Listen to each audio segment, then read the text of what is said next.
Good morning students. जैसा कि आप सब जानते हैं BSc प्रीवियस के स्टूडेंट्स को MSc फाइनल में टेंटेटिव प्रमोट कर दिया गया है। तो अब हम पढ़ाई शुरू करेंगे सेशन 2021-22 की। प्रीवियस में आपने 1 to 6 पेपर्स पढ़े। अब हम पढ़ेंगे 7 to 12 अगेन 6 पेपर्स, जिसमें से 4 पेपर्स जनरल होंगे और 2 पेपर्स इलेक्टिव होंगे, जो कि आप अपने इंटरेस्ट के अनुसार आपको अवेलेबल पेपर्स में से सेलेक्ट करेंगे। मैं आपको पढ़ाऊंगी पेपर 9th, जिसका कि नाम है plant resource utilisation and conservation. इसमें अपन बेसिकली वो सब कुछ पढ़ेंगे जो कि हमने BSc में इकोनॉमिक बॉटनी के अंतर्गत पढ़ा था। इसके अलावा प्लांट रिसोर्सेज का जो इकोनॉमिकली इम्पॉर्टेंट प्लांट है, एनवायरमेंटली इम्पॉर्टेंट प्लांट रिसोर्सेज है, उनका कंजर्वेशन कैसे किया जाए, हम ये भी पढ़ेंगे।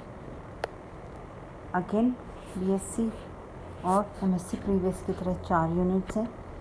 यूनिट फर्स्ट से हम स्टार्ट करेंगे।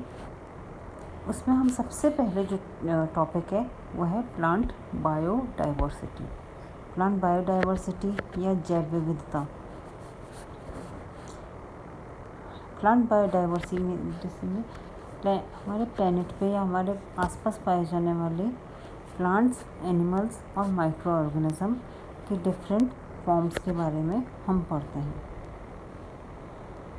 इसका कंसेप्ट, बेसिक कंसेप्ट क्या होता है, प्लांट डाइवर्सिटी की, बायोडाइवर्सिटी की डेफिनेशन क्या है, ये कंसेप्ट कैसे आया, पास्ट में इसके बारे में क्या क्या काम किया गया था, इसके मेन चीज़ें क्या क्या है प्लांट बायोडाइवर्सिटी, ग्लोबल लेवल पे प्लांट बायोडाइवर्सिटी, नेशनल लेवल पे, रीजनल लेवल पे, और इसका बेसिक फ्रेमवर्क कंसेप्ट में पढ़ा जाएगा। फिर हम पढ़ेंगे status in India. Plant biodiversity India में कितनी पाई जाती है, कौन कौन से रीजन्स में पाई जाती है, हमारे कौन कौन से मेन प्लांट हैं, क्या स्टेटस है, हमको उसका किस तरह से कंजर्वेशन करना चाहिए, कितनी वर्ल्ड में इंडिया कहाँ स्टैंड करता है, ये सब हम स्टेटस इन इंडिया में पढ़ेंगे। फिर यूटिलाइजेशन एंड कंसर्न्स, जो हमारे अवेलेबल प्लांट डाइवर्सिटी है उसको यूज़ कैसे किया जाएगा। फिर उसके कंसर्न्स, क्या क्या कंसर्न्स हैं, क्या क्या इम्पोर्टेंट चीज़ें हैं प्लांट बायोडाइवर्सिटी के बारे में। फिर उसके बाद हम पढ़ेंगे सस्टेनेबल डेवलपमेंट। हम प्लांट्स के बारे में जानते हैं, उनकी इकोनॉमी के बारे में जानते हैं, उनकी उपयोगिता के बारे में जानते हैं। उसके बाद आता है, हमने प्लांट्स की उपयोगिता के बारे में जान लिया, उनको बहुत यूटिलाइज़ कर लिया, पर ये यूटिलाइज़ होते होते क्या हुआ, ओवर एक्सप्लॉयटेशन हो गया और प्लांट नष्ट होने लगे। प्लांट बायोडाइवर्सिटी में, फॉरेस्ट में, प्लांट में कमी आने लगी। तो फिर एक कंसेप्ट आया सस्टेनेबल डेवलपमेंट का, समपोषित विकास। मतलब डेवलपमेंट हम रोक नहीं सकते, जैसे जैसे पॉपुलेशन बढ़ेगी, विकास होगा, वैसे वैसे ज़्यादा एक्सपेंशन होगा पॉपुलेशन का, तो प्लांट्स पे एडवर्स इफेक्ट पड़ेगा या एनवायरनमेंट को हानि पहुंचेगी। तो हम इस तरह से विकास करें कि वो डिस्ट्रक्टिव डेवलपमेंट नहीं हो, कि सस्टेनेबल डेवलपमेंट हो। ऐसा डेवलपमेंट जिसमें डेवलपमेंट तो हो पर एनवायरनमेंट पे हानि नहीं पहुँचे। तो वो डेवलपमेंट सिर्फ हमारी जनरेशन के लिए नहीं हो, बल्कि इस प्लेनेट अर्थ को सेव करते हुए आगे वाली जनरेशन्स के लिए भी रह सके। ऐसा डेवलपमेंट सस्टेनेबल डेवलपमेंट कहलाता है। सस्टेनेबल डेवलपमेंट क्या है, इसकी डेफिनेशन क्या है, इसका कंसेप्ट क्या है, इसका ओरिजिन कैसे हुआ, आज वर्ल्ड में सस्टेनेबल डेवलपमेंट पे क्या क्या कार्य किया जा रहा है, हमारे स्टेट लेवल पे, नेशनल लेवल पे क्या कार्य किया जा रहा है, क्या आवश्यकताएं हैं और उसके लिए हम अपना क्या कंट्रीब्यूशन कर सकते हैं, वो सब सस्टेनेबल डेवलपमेंट के बारे में पढ़ेंगे। फिर ओरिजिन ऑफ प्लांट्स का कंसेप्ट आता है यूनिट 1 में ही, जिसमें world centres of primary diversity of domesticated plant, way plants जो वाइल्ड कंडीशन में थे और उनको अब घर में उगाया जाने लगा है, ऐसे प्लांट्स का के सेंटर्स कौन कौन से इस बारे में पढ़ें। फिर इसमें कौन कौन से रीजन मुख्य हैं, जैसे इंडो बर्मी सेंटर के बारे में मुख्य रूप से पढ़ेंगे। प्लांट इंट्रोडक्शन का मतलब होता है वो प्लांट जो एक रीजन से दूसरे रीजन में लाए गए, वो कैसे लाए गए, कौन से प्लांट किस एरिया में लाए गए, वो उस तरह की क्लाइमेट में कैसे सर्वाइव कर सके, ये सब पढ़ेंगे। सेकेंडरी सेंटर्स वो सेंटर्स होते हैं जब प्लांट को उनके ओरिजिनल प्लेस से ला के दूसरी जगह पे एस्टेब्लिश हो लाया गया, वो वहाँ पे एस्टेब्लिश हुए, डेवलप हुए और वो वहाँ का उन प्लांट्स का मेन सेंटर हो गया, उनके बारे में हम पढ़ेंगे। तो यूनिट फर्स्ट में प्लांट बायोडाइवर्सिटी, उसका कंसेप्ट, उसके स्टेटस, उसके यूटिलाइजेशन के बारे में पढ़ेंगे। फिर सस्टेनेबल डेवलपमेंट, उसका बेसिक कंसेप्ट, एग्रीकल्चर का ओरिजिन कैसे हुआ, एग्रीकल्चर कैसे एनवायरनमेंट को हानि पहुंचा रही है और किस तरह से हम एनवायरनमेंट और एग्रीकल्चर दोनों को प्रोटेक्ट कर सकते हैं। How we can study about sustainable development, how we can go for the development for the which is sustainable, and what are the basic concepts of sustainable development, and how the agriculture or concept of agriculture originated, what is the adverse effect of agriculture and environment, how the environment and agriculture can go together. This we will study in the chapter sustainable development. Then word centers of primary diversity of domestic plants. What are the primary centers of domesticated plants? Indo-Burmese center, how the plant introduced in different areas and what areas become the secondary centers of these plants. मतलब plants के जो domesticated plant है जो हम use में लेते हैं उनके प्राइमरी सेंटर्स कहाँ हैं वर्ल्ड में। इंडो बर्मीज सेंटर के बारे में, प्लांट्स को कैसे नए नए सेंटर में इंट्रोड्यूस किया गया और उनके सेकेंडरी सेंटर के हैं। ये हो गया unit 1। Unit 2 is about economic botany mainly which we have studied in BSc 3rd year mainly. Now we will study elaborate description of these. What we will study is origin, evolution, botany, cultivation and uses of food crops, forage crops, fodder crops, food crops, cereals, pulses, spices, etc. Forage crops and fodder crops. Fiber crops, we all know, cotton, jute, hemp. Medicinal and aromatic plants. These days everyone is talking about medicinal plants because they are with lesser side effects. Therefore we will study about the medicinal and aromatic plants which are growing around us and which are medicinally important to cure different disease. We will also study about different vegetables, root vegetables, vegetables obtained from stems, leaves, leafy vegetables, fruit vegetables like tomato. Then we will study about oil yielding plant, mustard, sesame, etc.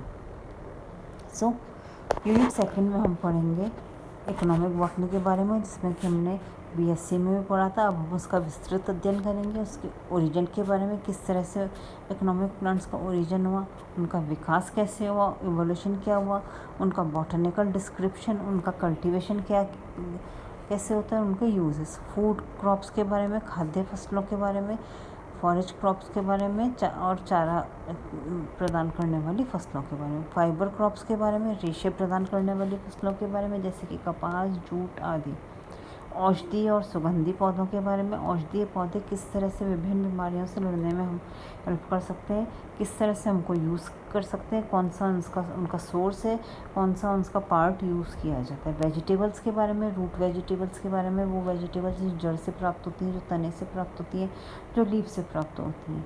Oil eating plants, ऐसे plants जिनसे कि oil प्राप्त होता है।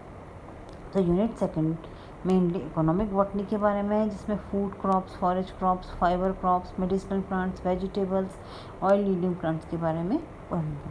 फिर unit 3 आती है। Again ये लार्ज स्केल पे इकोनॉमिक प्लांट्स के बारे में स्टडी है, जैसे कि इम्पोर्टेंट फायरवुड, जलाने वाली लकड़ी के बारे में, फर्नीचर प्रदान करने वाले पेड़ों के बारे में, नॉन वुड फॉरेस्ट प्रोडक्ट्स। बहुत सारे ऐसे फॉरेस्ट से प्रोडक्ट्स प्राप्त होते हैं लकड़ी के अलावा, जो कि दैनिक जीवन में विभिन्न उपयोग में आते हैं, जैसे कि बैम्बूस, बांस, raw material for paper making, gum, tannin, dye, resin, fruits, medicine आदि। तो in unit 3 we will study about important firewood plants, important fuel plants, important timber yielding plants which can be used to make furniture. Non-wood forest products, those products which are not wood but which are of minor use and which can be used in our day-to-day life and for major other uses, such as bamboos, paper making, gums, tannins, dyes, resins, fruits. These are also clubbed minor forest produces, which can be gained from the plants without causing any harm to biodiversity and plants.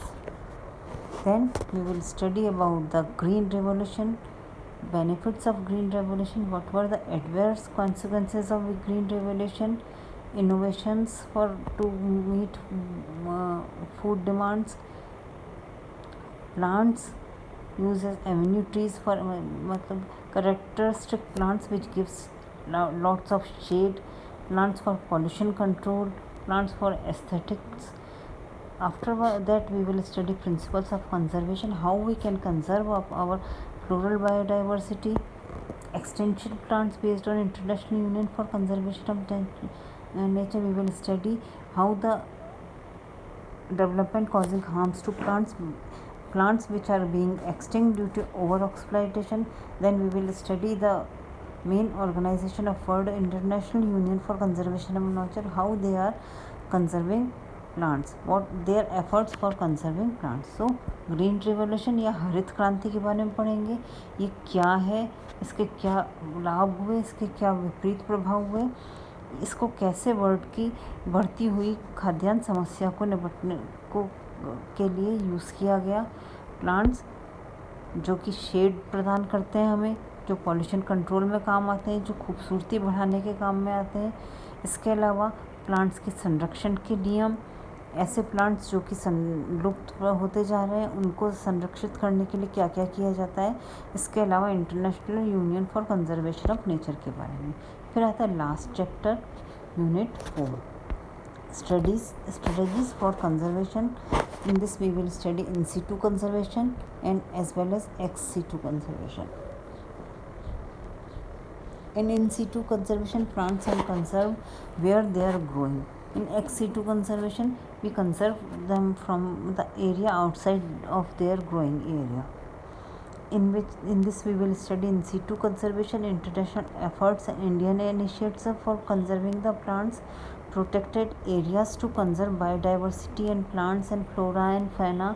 In that we will study sanctuaries, national parks, biosphere reserves, wetlands, mangroves, coral reefs, conservation of wild biodiversity. Second level of conservation is ex situ conservation. In that we will study principles and practices, botanical gardens, gene banks, seed banks, in vitro repositories, cryobanks, different organizations working for conservation and plant growth, Botanical Survey of India, National Bureau of Plant Genetic Resources, Indian Council of Agricultural Research, Council of Scientific and Industrial Research, Department of Biotechnology.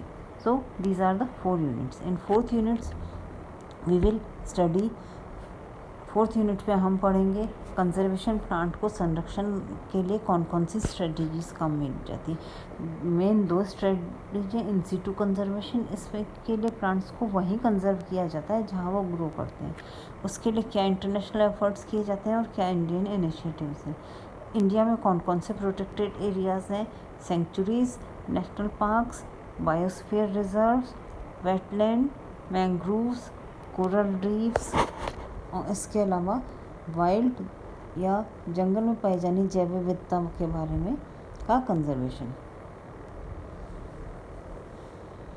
फिर conservation के लिए ex situ conservation, उसके की principles, practices, botanical gardens के बारे में, gene bank के बारे में, सीड बैंक के बारे में, क्रायो बैंक के बारे में. इसके अलावा जो इंडिया में स्थित मेन ऑर्गेनाइजेशन है जो कंजर्वेशन की दिशा में कार्यरत है, जैसे कि botanical survey of India, national bureau of plant genetic resources, Indian council of agricultural research, council of scientific and industrial research and department of biotechnology. तो ये 4 यूनिट्स हुई पेपर 9th में, जिसका कि नाम है plant resource utilisation and conservation. First unit में plant biodiversity, sustainable development, world centre of primary diversity of domesticated plants. फिर यूनिट सेकेंड में economic botany, origin, evolution botany, cultivation and uses of food forest, food fodder crops, fibre crops, medicinal and aromatic plants, vegetables, oil yielding plants. Unit third firewood and timber yielding plants, non-wood forest products, green revolution. In unit 4, strategies for conservation, it is for in situ conservation, different methods of in situ conservation and ex situ conservations, different organization working in the field of conservation. Chapter में हम पढ़ेंगे सबसे पहले biodiversity के बारे में।